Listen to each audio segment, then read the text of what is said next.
Today I'm here to show you a super easy way to clean up all your saved posts on Facebook. If you have saved too many things, over the years this script will help you start fresh with just a few simple steps. First, make sure you're logged into Facebook and open the saved items page. Then open your browser's developer tools by right-clicking on the page and click inspect. Now go to the console tab in developer tools. Here's where the magic happens.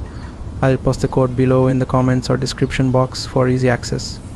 Just copy it, paste it here and hit run.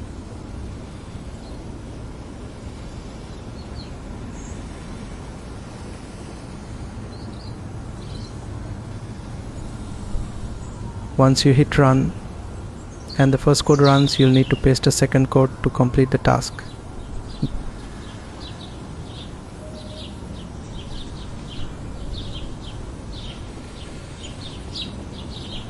Grab the second code I provided, now paste it right into the console and hit run again.